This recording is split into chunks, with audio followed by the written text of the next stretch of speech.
علم دو طرح کا ہوتا ہے مذہبی علم، ایک ظاہری علم ہے اور ایک باطنی علم ہے، جسے ہم اللہ تعالیٰ کی طرف سے علم لدنی یا علم باطنی کا نام دیتے ہیں کہ علم ظاہری ہے جو کتابوں میں پڑھایا جاتا ہے، تصوف کا علم ہے، اللہ تبارک و تعالیٰ کی عطا کا علم ہے۔ تو میں نے یہ کہا تھا کہ اہل بیت اطہار کا فیضان علم و عمل حضرت سیدنا امام اعظم ابو حنیفہ رحمۃ اللہ علیہ کی صورت میں ہمیں عطا فرمایا گیا ہے۔ آج کی گفتگو جو ہے وہ صرف اس لحاظ سے ہے کہ سیدنا امام حسن پاک، سیدنا امام حسین پاک، ان دونوں کا جو ظاہری اور باطنی علوم کا فیضان ہے جو ان دونوں شہزادوں نے اپنے نانا جان رسول پاک صلی اللہ علیہ وسلم سے لیا، یہ دو سمندر علم کے حسنی اور حسینی، یہ دو دریا چل رہے ہیں، یہ کئی جگہوں پر جمع ہوئے ہیں۔ پہلی وہ جگہ جہاں یہ دو دریا آپس میں ملتے ہیں اس کو امام ابو حنیفہ کہا جاتا ہے۔ یہ عنوان میں نے اس لیے منتخب کیا گفتگو کے لیے کہ اس وقت سوشل میڈیا پر چھوٹے چھوٹے نوجوان لڑکے بیٹھ کر وہ دین کی ترجمانی کر رہے ہوتے ہیں۔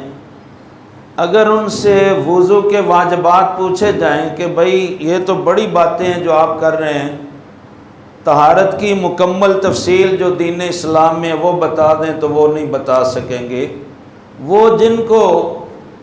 وضو کے ابتدا سے انتہا تک پوری طرح مسائل کا نہیں پتہ، وہ امام اعظم ابو حنیفہ کے خلاف باتیں کر رہے ہوتے ہیں۔ اس لیے میں نے چاہا کہ کم از کم جو میرے سننے والے ہیں نوجوان، بزرگ تو بزرگ ہیں، اب ان کو کیا کہنا ہے، یہ تو اب نواب بیٹھے ہیں،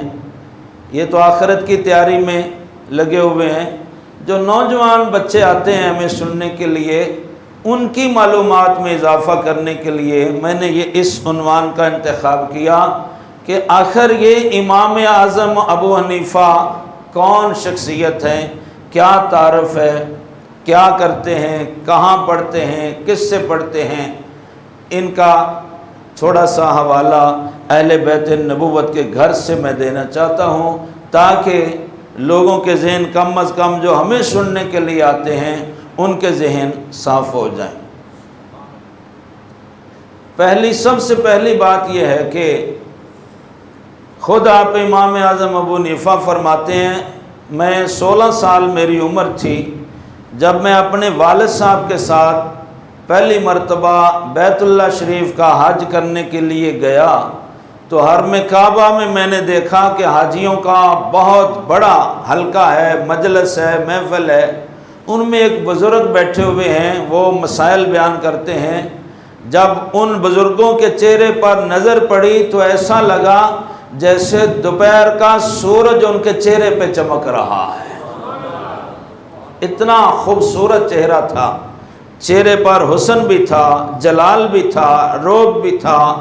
شفقت اور پیار اور محبت اور علم کی وجاہت اور وقار بھی تھا، یہ سب برکتیں چہرے سے آیا۔ میں نے والد صاحب سے پوچھا، امام ابو حنیفہ فرماتے ہیں، میں نے پوچھا ابا جان یہ بزرگ کون ہیں جو بیٹھے ہوئے ہیں لوگوں کو مسائل بتا رہے ہیں؟ تو میرے والد نے کہا کہ ابو حنیفہ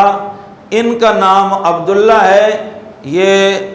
عبداللہ بن حارث بن جز الزبیدی، یہ اللہ کے آخری نبی امام الانبیاء کے صحابی ہیں، یہ حضور کے صحابی ہیں۔ تو امام اعظم ابو حنیفہ فرماتے ہیں کہ میں نے اپنی قسمت پر فخر کیا کہ چلو میں بعد میں پیدا ہوا حضور کے زمانے میں نے اللہ کے نبی کا دیدار تو نہیں کیا، لیکن جن آنکھوں نے مصطفیٰ کا دیدار کیا، جن ہاتھوں نے مصطفیٰ کریم کے ہاتھوں میں ہاتھ دیے تھے، مجھے ان کی سعادت نصیب ہو گئی ہے۔ تو جو صحابی کی ایمان کی حالت میں زیارت کر لیتا ہے اسے کیا بولتے ہیں؟ بولو، تابعی۔ وہ تابعی ہوتا ہے جو صحابی کی زیارت کر لیتا ہے ایمان کی حالت میں۔ تو امام اعظم ابو حنیفہ فرماتے ہیں میں نے حرم کعبہ میں حج کے موقع پر حضرت عبداللہ بن جز الزبیدی کا دیدار کیا، میں نے ان کے قریب بیٹھ کر حدیث سنی، وہ بیان کر رہے تھے من تفقہ فی دین اللہ کفاہ اللہ محمہ ویرزقہ من حیث لا یحتسب۔ حضرت عبداللہ روایت کر رہے تھے کہ میں نے رسول اللہ سے سنا